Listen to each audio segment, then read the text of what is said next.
Muhammad tidak pernah memerintahkan kepada murid-muridnya bahwasan beritakanlah Al-Quran ini ke seluruh dunia. Tidak ada.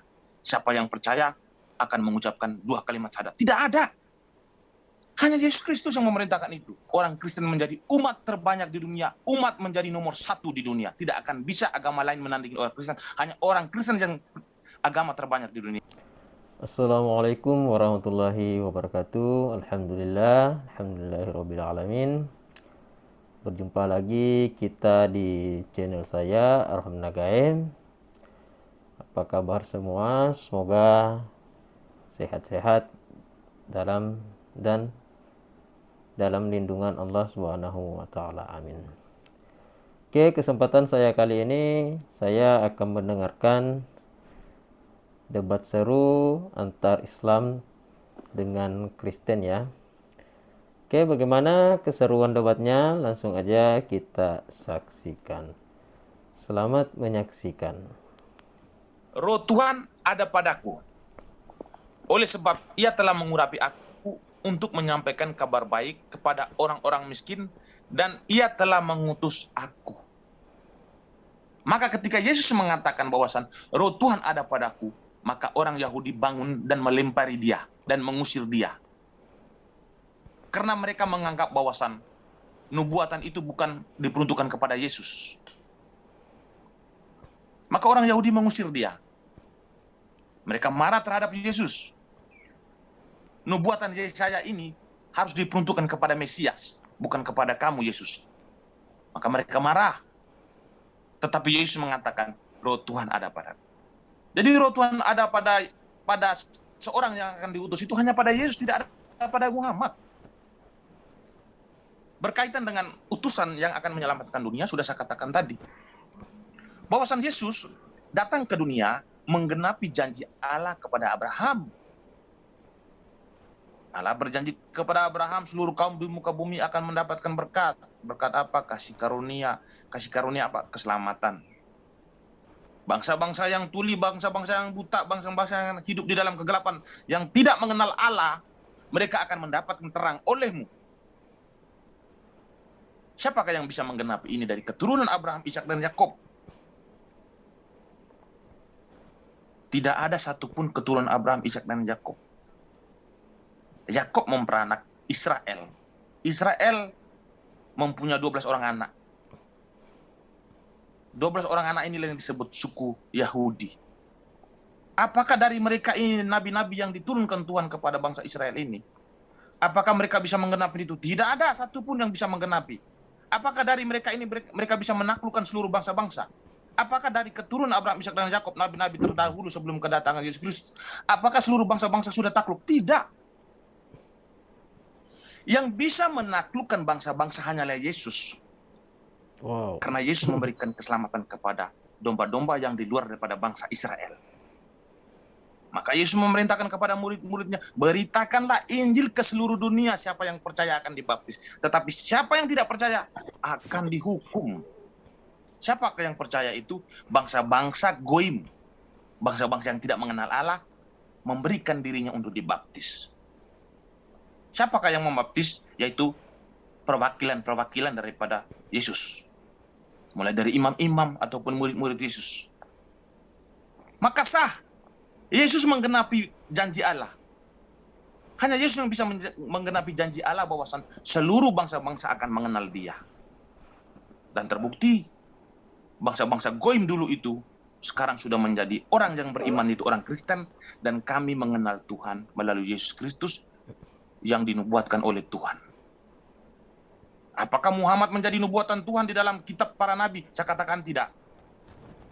Justru Tuhan menegaskan di dalam kitab para nabi bahwasan dia hanya mau menyatakan kebesaran atau kemahakuasaan kepada Israel. Dia tidak akan mau menyatakan keagungan kepada bangsa lain.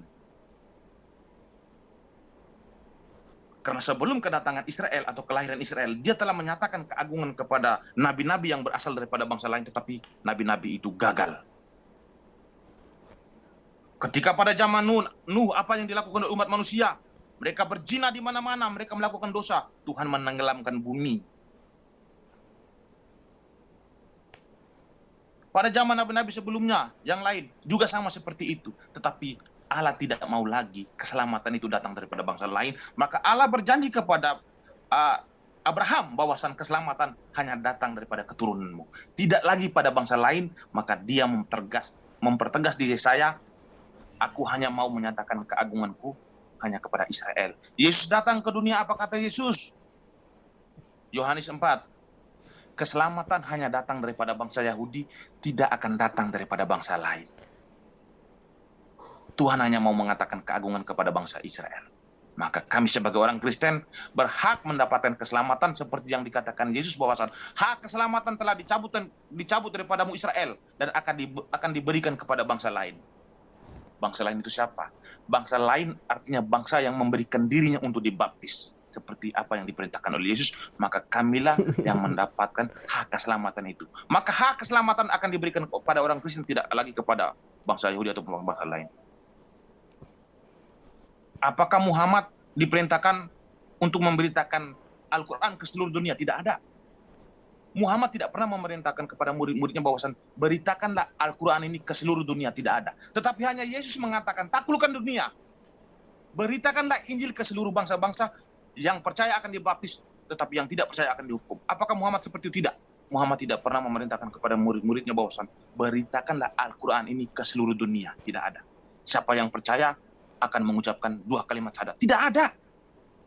Hanya Yesus Kristus yang memerintahkan itu. Dan terbukti orang Kristen menjadi umat pilihan Tuhan. Dan terbukti karena orang Kristen menjadi umat pilihan Tuhan, maka orang Kristen menjadi umat terbanyak di dunia. Umat menjadi nomor 1 di dunia. Tidak akan bisa agama lain menandingi orang Kristen. Hanya orang Kristen yang agama terbanyak di dunia. Amin, haleluya. Silakan Bang Juma, silakan. Oh. Oke, makasih. Jadi di awal, Oke, saudara-saudara, saya juga baru tahu ya kalau kata pendeta ini umat Kristen adalah agama terbesar di dunia ya. Sepengetahuan saya sih agama Islam ya yang terbesar di dunia. sahabat saya mengatakan bahwa Abraham itu akan diberkatin dan hanya ada pada keturunannya pemberkatan itu. Oke, saya sepakat dengan itu. Nah, sekarang coba kita melihat siapa dan mengapa Abraham itu bisa diberkati. Oleh siapa yang mengajarkan pemberkatan terhadap Abraham? Apakah keturunan Ishak atau keturunan Ismail? Ketika segerombolan misionaris masuk ke dalam sebuah wilayah yang tidak beragama, yang tidak mengenal Tuhan, apakah misionaris Kristen ini mengajarkan memberkati kepada Abraham? Tidak. Yang mereka ajarkan mengutuk Abraham. Mengajarkan Abraham memiliki anak haram, mengajarkan Abraham itu punya istri gundik, zina, dan seterusnya. Tapi kalau keturunan Ismail masuk dalam sebuah wilayah ateis, mengajarkan tentang Islam, maka yang diserukan kemudian adalah pemberkatan terhadap Abraham. Nah, pertanyaannya, siapa yang menggenapi siapa?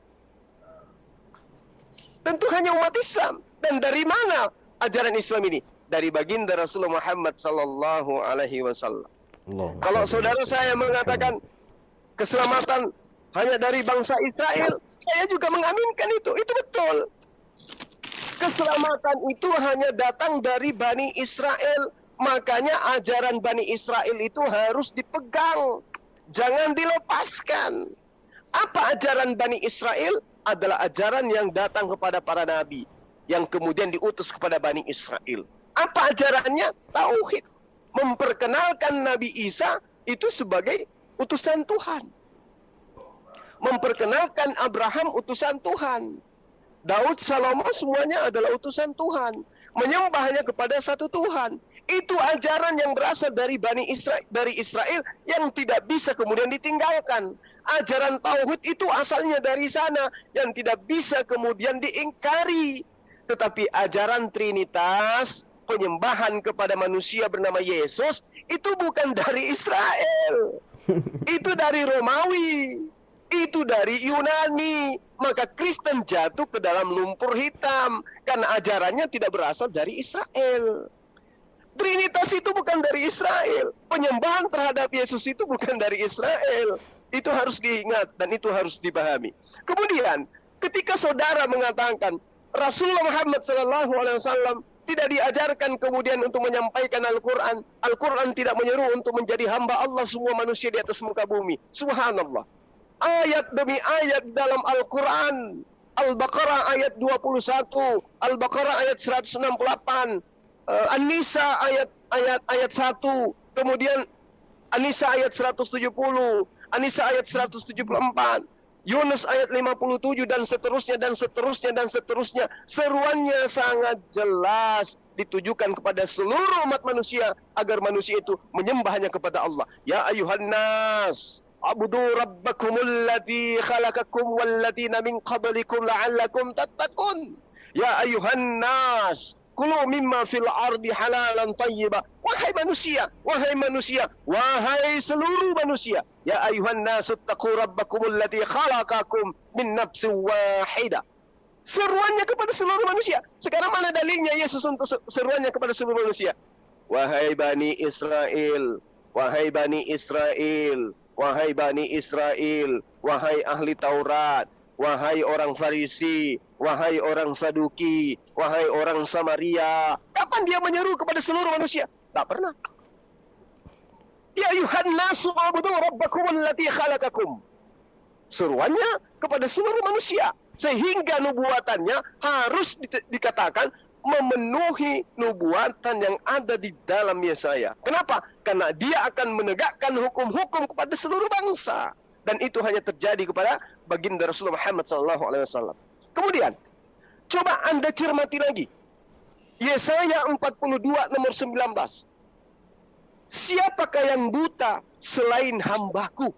Berarti hamba yang dipilih yang ada di dalam ayat 1 Yesaya 42 ini adalah orang yang buta. Bukan berarti matanya tidak melek. Buta dalam arti kata, dia tidak mengerti apa itu kenabian, apa itu kitab dari Allah. Dia buta sama sekali buta. Sementara Yesus, dia adalah ahli Taurat. Dari kecil dia sudah menjadi dosen di bait suci. Berarti dia bukan orang buta. Berarti yang diseru sebagai hamba buta di dalam Yesaya 42 bukan Yesus. Ini dalil. Sudah bahasa Indonesia, masih juga tidak paham. Siapakah yang buta selain dari hambaku yang kupilih itu? Dan yang tulis seperti utusan yang kusuruh itu. Ketika dia tanya, Ikra. Oh, saya tidak bisa membaca. Ikra. Saya tidak bisa membaca. Ikra. Tuli dia. Buta dia. Lalu kemudian orang yang buta, hamba yang buta, yang tidak ngerti Torah, yang tidak ngerti Injil, yang tidak ngerti Zabur. Kemudian datang wahyu kepadanya berupa roh Allah yang ada di atasnya. Sehingga dia mampu kemudian mengajak orang-orang jahiliyah, orang-orang buta, menuju kepada jalan yang mereka tidak kenal. Sehingga apa? Kalimat la ilaha illallah adalah hal yang baru. Kalimat tentang nama Musa adalah hal yang baru. Kalimat tentang Isa atau Yesus adalah hal yang baru.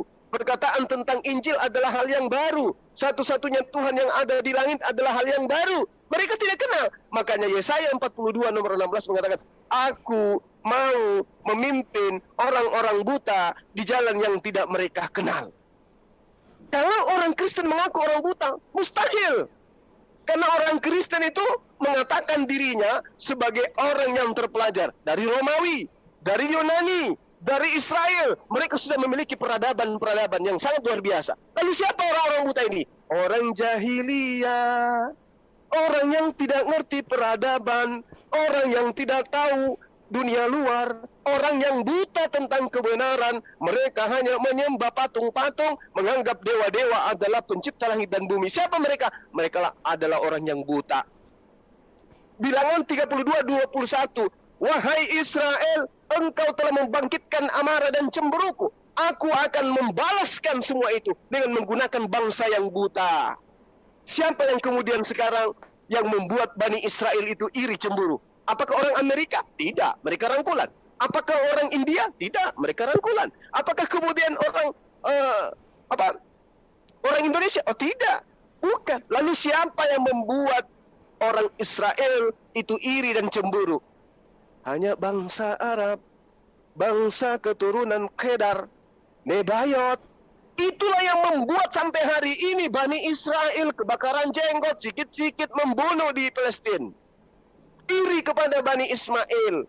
Apakah itu sudah ada nubuatannya? Ada. Makanya mereka iri kepada bangsa Arab. Kenapa iri? Karena kerajaan Allah diambil daripada mereka. Kenapa Ismail di dalam perjanjian lama hilang namanya? Dihapuskan yang tadinya anak tunggal, yang tadinya dikatakan sebagai anak tunggal, dihapuskan namanya. Yang tadinya dianggap sebagai anak suci, kemudian dianggap sebagai anak yang haram. Yang tadinya adalah anak pertamanya Abraham, dihilangkan namanya. Yang tadinya punya hak mendapatkan dua kali lebih berhak mendapatkan warisan dari Abraham daripada Ishak, dihilangkan namanya. Kenapa? Karena mereka tahu bahwa kerajaan itu sudah pindah kepada Bani Ismail. Siapa Kristen kemudian? Yang kemudian ingin mengotak-kotakkan itu. Mereka adalah bangsa yang kemudian membawa pengajaran ke seluruh dunia yang sudah dinubuatkan oleh Yesus. Percuma mereka memuji diriku dengan mulutnya, sementara perbuatannya adalah perkataan-perkataan manusia. Contoh, Kristen memuji Yesus. Yesus, Engkau maha pengasih, Engkau maha penyayang, Engkau ini dan itu. Tapi apakah kemudian dalam pola kehidupan keberagamaannya berkesesuaian dengan pengajaran Yesus? Tidak. Lalu berkesesuaian dengan pengajaran siapa? Manusia. Siapa manusianya? Paulus. Apa buktinya? Menyembah Yesus. Siapa yang ngajarin? Paulus. Ada Yesus mengajarkan dirinya disembah? Tidak. Tapi mulutnya Kristen memuji Yesus. Ya memang. Matius 9, Yesus mengatakan, percuma mereka itu memuji aku dengan mulutnya, tapi hatinya jauh daripada aku. Mereka melakukan pekerjaan-pekerjaan yang diperintahkan oleh manusia. Coba lihat, coba Anda berkaca. Anda menuhankan Yesus, mendudukkan Yesus setara dengan Sang Bapa. Apakah Yesus pernah mengajarkan itu? Tidak. Tapi Anda memuliakan dia, memuji dia dengan mulut Anda. Tapi apa endingnya? Siapa yang kemudian dituduh oleh pelaku penjahat oleh Yesus? Engkau semua adalah pelaku kejahatan. Enyahlah daripadaku. Siapa mereka itu? Apakah Islam atau Kristen? Itu aja dulu poinnya. Sehingga yang kembali kepada esensi kebenaran itu hanya Islam. Kenapa? Karena dia mendapatkan pengajaran di mana pengajaran itu adalah merupakan roh yang disimpan di atas seorang utusan yang disebut hamba, yang buta, yang kemudian diperintahkan untuk menaklukkan bangsa-bangsa. Siapa dia? Baginda Rasulullah Muhammad sallallahu alaihi wasallam. Yesus menaklukkan bangsa-bangsa. Bangsa mana yang dia taklukkan? Israel? No. Yunani? No. Romawi? No. Tak ada. Bagaimana kalau dengan baginda Rasulullah Muhammad SAW? Bangsa manapun yang masih hidup pada masa waktu itu, Rasulullah Muhammad SAW pasti ditaklukkan. Hebat-hebatnya kerajaan Majapahit, dinasti daripada kerajaan Sriwijaya, kerajaan Goa, kerajaan apalagi yang ada di Indonesia, di Nusantara ini, oleh Wali Songo takluk. Oleh hukum yang dibawa dari Rasul Muhammad SAW, takluk. Kerajaan Majapahit tunduk kepada ajaran Rasul Muhammad SAW. Kerajaan Sriwijaya, kerajaan Goa tunduk tersimpuh sampai ke tanah untuk kemudian menegakkan panji agama Islam, di mana ajaran agama Islam itu adalah roh yang dibawa kemudian oleh baginda Rasul Muhammad SAW. Sekarang orang Indonesia yang Kristen, apakah mereka Kristen karena panji agama yang diajarkan Yesus? Aduh, saya nggak bisa bicara. Yesus tidak pernah menyebut nama Kristen. Yesus tidak pernah menyebut nama Katolik. Yesus tidak pernah mengajarkan tentang perjanjian baru. Tidak mengenal Paulus dan seterusnya. Jadi Kristen ini dari mana? Dari Romawi Yunani yang kemudian menjajakan nama Yesus agar mereka dianggap sebagai orang yang mengajarkan kebenaran. Tapi sesungguhnya mereka adalah orang yang memuji Yesus dengan mulutnya, tapi hatinya jauh dari pengajaran Yesus. Kata Yesus, Yohanes 14 nomor 12, jika engkau percaya kepada aku, wahai Memebos, maka engkau akan melakukan pekerjaan-pekerjaan yang aku lakukan. Nah kalau saya tanya, Yesus melakukan pekerjaan berupa sunat. Oh, kalau Memebos sunat enggak? Nah itu dia. Artinya bahwa siapa yang buta selain hambaku ini, dia adalah baginda Rasul Muhammad SAW, tidak lain dan tidak bukan adalah beliau yang membawa Al-Quranul Karim sebagai pedoman untuk menaklukkan seluruh bangsa di atas muka bumi. Demikian, silakan disangka. Oke, ini mungkin saya sekalian langsung closing ya, karena waktunya ini ya. Silakan. Betul, saya juga. Baik. berkaitan dengan apakah ajaran Kristen ini berasal dari pagan Romawi ataupun Yunani. Mungkin Bang Juma harus lebih memperbanyak literasi ya. Kenapa saya katakan harus memperbanyak literasi? Kristen itu lahir daripada rahim Yahudi. Yang dimaksud rahim Yahudi ini siapa? Lahir dari tengah-tengah bangsa Yahudi. Apakah Kristen lahir daripada bangsa Romawi?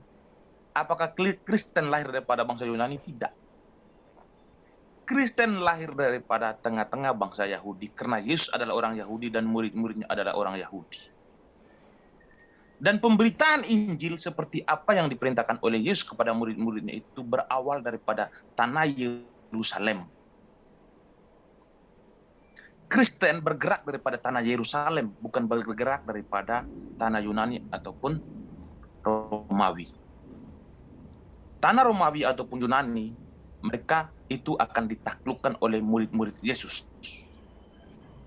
Bukan berarti Kristen berasal daripada pagan Romawi ataupun Yunani, tidak. Maka saya katakan Bang Juma harus lebih memperbanyak literasi. Apakah Yesus tidak mengenal kata Kristen? Ya, benar. Yesus tidak pernah mengenal kata Kristen.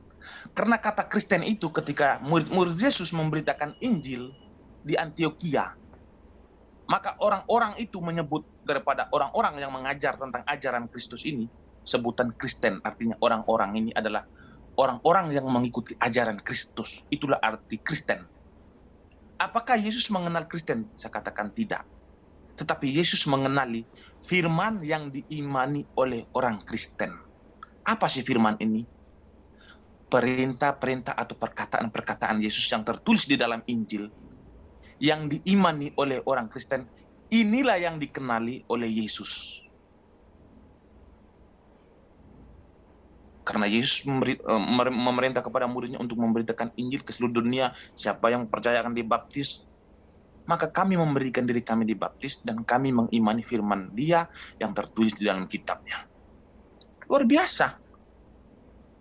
Lalu Bang Juma mengatakan orang Kristen tidak mengikuti apa yang diperbuat oleh Yesus ketika Yesus sunat, kenapa orang Kristen tidak sunat? Maka saya katakan kita dialog harus lebih banyak literasi. Perjanjian sunat itu adalah bagian daripada hukum Taurat.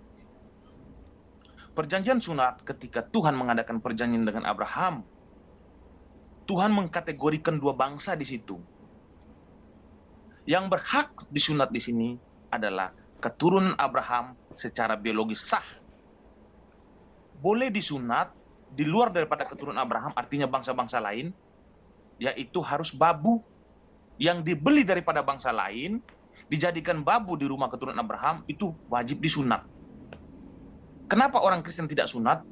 Kalau orang Kristen sunat, maka orang Kristen akan melanggar perjanjian Allah dengan Abraham. Karena Allah mengadakan perjanjian sunat itu diperuntukkan hanya kepada keturunan Abraham, Ishak dan Yakub secara biologis. Siapakah keturunan Abraham ini? Orang Yahudi. Kenapa Yesus sunat? Dia orang Yahudi. Kenapa murid-murid Yesus sunat? Mereka orang Yahudi. Kenapa orang Kristen yang di luar daripada orang Yahudi tidak sunat? Iya, kami menepati janji Allah. Bahwasan bangsa-bangsa di luar daripada bangsa Israel tidak boleh disunat, kecuali babu.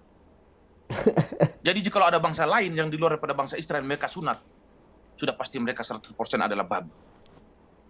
Mereka melanggar janji Allah. Mereka menentang firman Tuhan. Apakah orang Kristen mau disebut babu? Saya katakan tidak.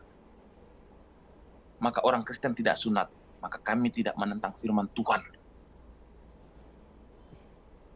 Lalu saya kembalikan kepada ajaran para nabi. Apakah Allah bernubuat bahwa nabi akan diturunkan kepada bangsa lain? Saya katakan tidak. Allah berjanji bahwa tidak ada akan nabi yang diturunkan daripada bangsa lain, tetapi hanya kepada Israel aku menyatakan keagunganku. Hanya kepada Israel aku menyatakan kemahakuasaanku, supaya bangsa-bangsa di muka bumi akan takluk kepada Israel. Ini janji Allah. Tetapi seluruh keturunan Abraham, Ishak dan Yakub, satu pun tidak ada yang bisa menggenapi itu. Tetapi hanya kedatangan Yesus Kristus, dialah yang bisa menggenapi itu. Karena dia memerintahkan murid-muridnya untuk memberitakan Injil ke seluruh dunia dan memberitakan siapa yang percaya akan dibaptis. Hanya orang Kristen. Apakah Nabi akan diturun-turunkan kepada bangsa Arab atau bangsa lain? Tidak. Kita kembali kepada Al-Quran sendiri. Kita lihat di An-Nisa 163. Apa kata Tuhan di situ? Sesungguhnya kami mewahyukan kepadamu Muhammad, sebagaimana kami telah mewahyukan kepada Nuh dan nabi-nabi setelahnya. Dan kami telah mewahyukan pula kepada Ibrahim, Ismail, Ishak, Yakub, dan anak-anak cucunya, Isa, Ayub, Yunus, Harun. Nama-nama yang disebut di dalam Al-Quran ini yang berasal dari keturunan Ismail tidak ada. Semuanya berasal dari keturunan Yakub. Artinya Allah menepati janjinya kepada Abraham dan juga kepada Yakub, bahwasan dari keturunanmu seluruh kaum di muka bumi akan mendapatkan berkat. Dan terbukti di Al-Quran sendiri juga, nabi-nabi yang tertulis ataupun yang saya bacakan tadi, tidak ada yang berasal daripada keturunan Ismail. Kenapa? Ya memang benar, karena Tuhan harus menepati janjinya bahwasan keselamatan hanya datang daripada bangsa Yahudi, tidak akan datang dari bangsa lain. Tuhan hanya mau menyatakan keagungan kepada bangsa Israel. Tetapi jika ada Tuhan yang menyatakan keagungan di dalam Gua Hira yang melalui Jibril kepada Muhammad, maka di sini kita pertanyakan, Tuhan yang mana yang menyatakan keagungan kepada Muhammad? Sedangkan Tuhan Israel, Tuhan para nabi tidak mau menyatakan keagungannya kepada bangsa lain. Tetapi ada Tuhan lain yang menyatakan keagungan kepada Muhammad melalui Jibril dalam Gua Hira. Maka di sini ada pertanyaan. Silakan netizen yang menjawab. Terima kasih. Oke, baik. Tolong terkhusus kepada sahabat saya Meme, diresapi, kemudian didengarkan dengan seksama kata per kata yang akan menjadi closing statement saya. Ketika Anda membawa Al-Quran dalam surah An-Nisa ayat 163, Bismillahirrahmanirrahim. Inna auhayna ilaika kama auhayna ila Nuh wan nabiyyina min ba'dih. Ini sebenarnya menjawab pertanyaan saudara. Sesungguhnya kami mewahyukan kepadamu Muhammad sebagaimana kami telah mewahyukan kepada Nuh dan nabi-nabi setelahnya. Artinya keturunan Ismail memang disebut sebagai bangsa yang buta. Terjawab tadi. Kenapa? Karena kebanyakan nabi diutus itu dominan kepada Bani Israel. Maka yang datang kemudian di Yesaya 42 adalah hamba yang buta. Yang tidak pernah mengetahui apa itu Zabur, apa itu Mazmur, apa itu Torah, apa itu Injil. Dia adalah hamba yang buta. Inna auhayna ilaika kama auhayna ila Nuh wa nabiyyina min ba'di. Wa auhayna ila Ibrahim wa Ismail wa Ishaq wa Yaqub wal asbati wa Isa wa Ayyub wa Yunus wa Harun wa Sulaiman wa ataina Daud Zabura. Jadi Rasulullah nggak ngerti tentang itu semua, nggak ngerti. Tanpa ada pewahyuan, tanpa ada roh Allah bekerja di atasnya. Tidak ngerti dia buta. Lalu kemudian kepada bangsa mana yang dia mengurai?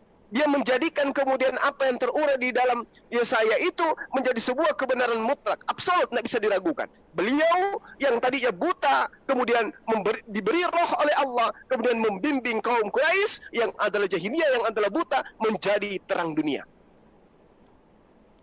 Lalu kemudian, ketika sahabat saya mengatakan tentang sunnah, sunnah bagi Islam bukan berpola terhadap apa yang menjadi ketentuan kepada Abraham yang terikat di dalam orang-orang yang ada dalam pengikutnya yang Anda sebutkan sebagai budak tadi, sebagai babu. Kedudukan umat Islam ketika dia bersunat bukan disebabkan karena mereka adalah babu yang hidup di tengah-tengah keturunan Ishak.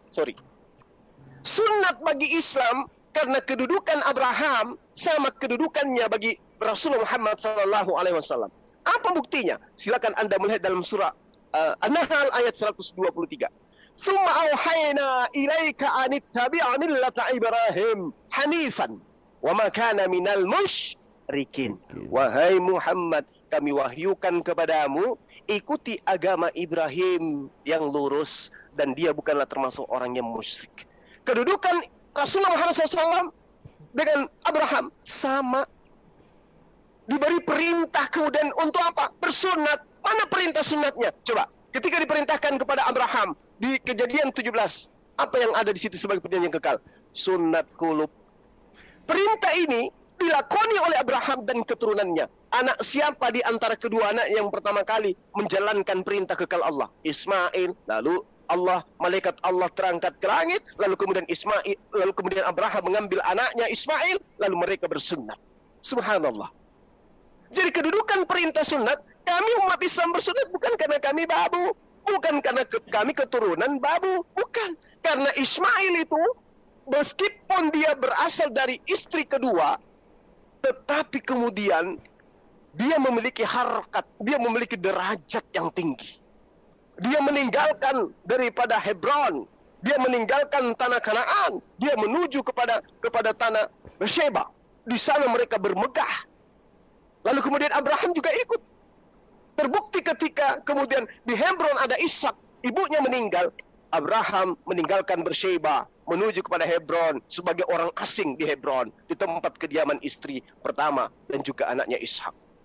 Dia datang dari mana? Dari Beersheba. Siapa yang ada di Beersheba? Ismail dan ibunya Hagar. Berarti Abraham kedudukannya lebih dekat kepada Ismail. Summa auhayna ilaika anit tabi'a millata Ibrahim. Perintah ini setara dengan perintah kedudukan perjanjian kekal kepada Abraham untuk bersunat. Wahai Muhammad, aku perintahkan kepada Abraham untuk bersunat. Aku perintahkan pun engkau bersunat. Ikuti agama Abraham yang lurus itu. Kedudukannya sama. Jadi bukan kami bersunat karena kami keturunan budak. No, tidak. Lalu kemudian, yang perlu Anda pahami di sini adalah ketika sahabat saya mengatakan, kami Kristen karena ini berasal dari rahim Israel, rahim orang Yahudi. Oke, saya aminkan itu. Saya tidak menolak itu. Kristen itu betul 100% lahir dari rahim bangsa Yahudi. Oleh karena itulah kemudian dengan lantang, dengan percaya diri, dengan niat sebagai ajaran yang mengasihi dan menyayangi teman-teman Kristen, saya senantiasa selalu mengingatkan, antikristus itu berasal dari Yahudi. 1 Yohanes 2, nomor 18, nomor 19. Antikristus itu berasal dari antara kita, tapi mereka tidak sungguh-sungguh dari kita. Karena apabila mereka sungguh-sungguh, mereka tidak akan meninggalkan kita. Apa artinya? Apa artinya? Andai saja Kristen itu yang berasal dari rahim Yahudi itu bersungguh-sungguh menjadi pengikut Yesus, maka tentulah mereka tidak menjadi Kristen, tetapi menjadi seorang Muslim. 1 Yohanes 2, antikristus itu dari rahim Yahudi. Yeremia 9 nomor 11, aku akan membuat Yerusalem menjadi timbunan puing, tempat persembunyian para serigala-serigala.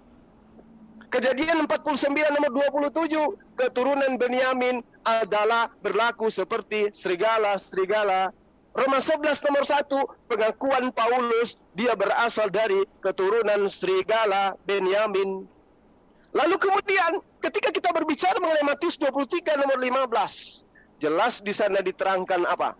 Dia mengatakan bahwa celakalah kamu ahli Torah, celakalah engkau orang Farisi, celakalah engkau wahai orang munafik, engkau menyeberangi lautan, menjelajahi daratan, mentobatkan orang masuk ke agamamu, kemudian menjadikan mereka kemudian menjadi orang neraka dan membuat mereka 2 kali lebih jahat daripada engkau.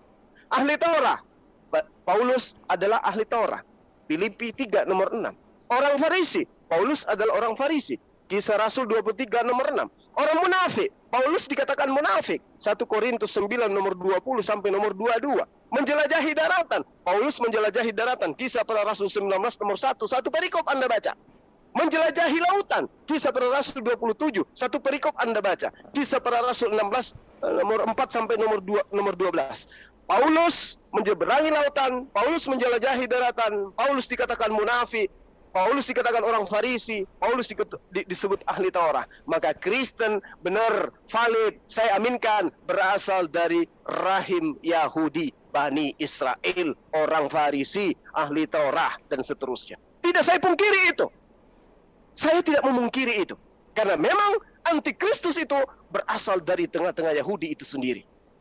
Subhanallah. Jadi kembali kepada Yesaya 42, Saya terangkan kepada sahabat saya dalam bentuk kasih saya kepada Anda. Ayo kembali kepada kalimat Allah. Tidak ada Tuhan selain Allah. Yesus hanya utusan Allah. Ayo kembali kepada pengajaran Yesus. Hidup kekal itu adalah mengenal Engkau satu-satunya Tuhan yang benar dan mengenal aku sebagai utusanmu. Cukup sekian. Kalau Anda kemudian mencintai Yesus, maka Anda akan percaya kepada pernyataan-pernyataan Yesus. Ani abudullah rabbi wa rabbukum. Sembahlah Allah, Tuhanku dan Tuhanmu. Demikian, salam satu Tuhan. Assalamualaikum warahmatullahi wabarakatuh. Itulah tadi debat antar Ustaz Suma dengan Bos Meme ya. Oke, bagaimana debatnya? Tulis aja di komentar ya. Terima kasih ya sudah menonton. Semoga bermanfaat. Jangan lupa like dan subscribe. Terima kasih. Assalamualaikum warahmatullahi wabarakatuh.